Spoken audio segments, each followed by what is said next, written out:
Hello, humans. I am Sky Cannon, coming to you live on WLTH 1370 AM from the greatest city in all the world.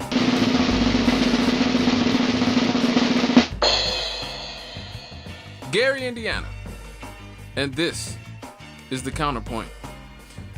Well, folks, generally with this segment, I like to either cover issues that directly affect the black community, or I like to deal with issues that show how hypocritical the establishment that controls our political system and media are. It's just what I do. Every once in a while, I'll cover the ridiculous for a quick laugh. But some stories are just too serious and too important to be cynical or sarcastic about.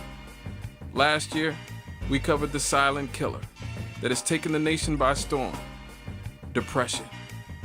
After the deaths of Anthony Bourdain and designer Kate Spade to suicide, there was a brief conversation about needing to pay more attention to this epidemic that largely goes unnoticed and uncovered.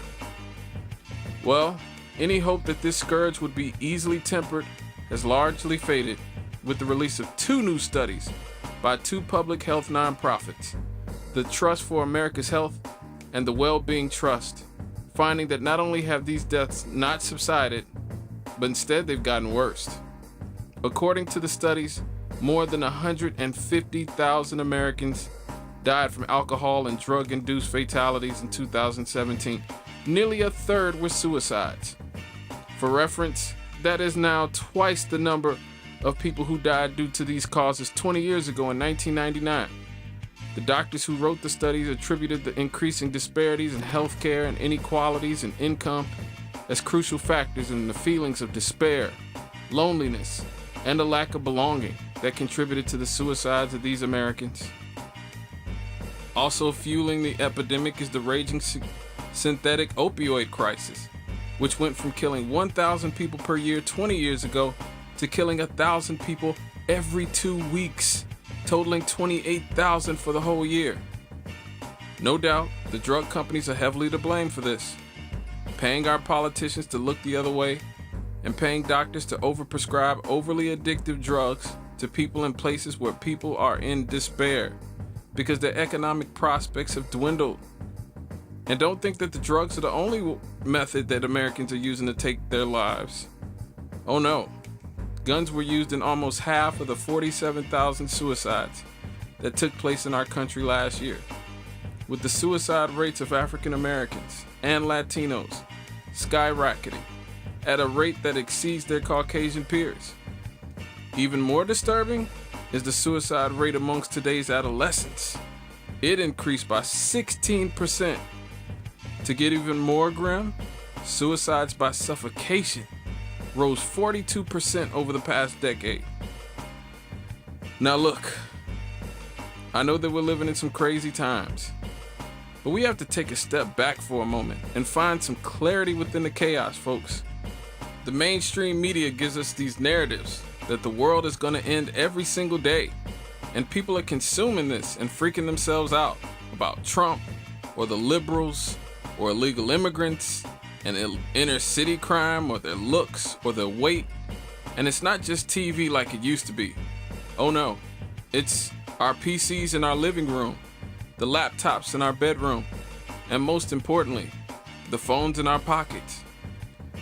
Now, I'm not proud to admit that even I have at times gotten so wound up from consuming so much news because I wanted to be knowledgeable for this segment or issues and answers that I've just had to put my headphones on, listen to some soothing Brazilian music, and sit in the dark just to take myself out of that headspace. And it's important that we all find some way to get away from the dishonest media narratives that keep us at war, at home and abroad. It's also important that we find a way to pry these devices away from these young kids. Studies have shown that kids who regularly view Instagram and Facebook are more depressed than those who don't. Now, I know it's hard, but for the sake of your children's lives, you may have to pry the phones away from them, or buy them a non-smartphone so that they're not occupied by social media and, well, media. And finally, it's important for us to not compare ourselves to other people's lives. You don't know what these people on Instagram and Facebook did to be able to take all those vacations and wear all those designer clothes. I do. And let's just say it involves a lot of trips to Dubai. Google it. Look, folks, there is no magic bullet. America's depression crisis is not going to be solved by a few self-help books or even this one segment. But what we do have to do is commit ourselves to ourselves, deciding that our own personal well-being is worth more than liking thirst pics on Instagram or watching Rachel Maddow melt down for the 958th time.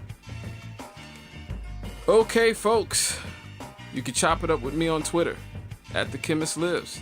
The Chemist is spelled with a K, as I am a product of the Gary Community School System, and we could talk about politics, music, sports. You could tell me how terrible I am at my job. Or you can listen to me every Monday. There's always that.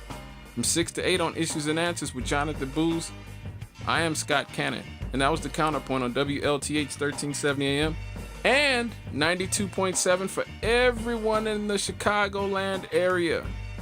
God bless the working class, God bless organized labor, and death to the corporate state. And I'm out, humans.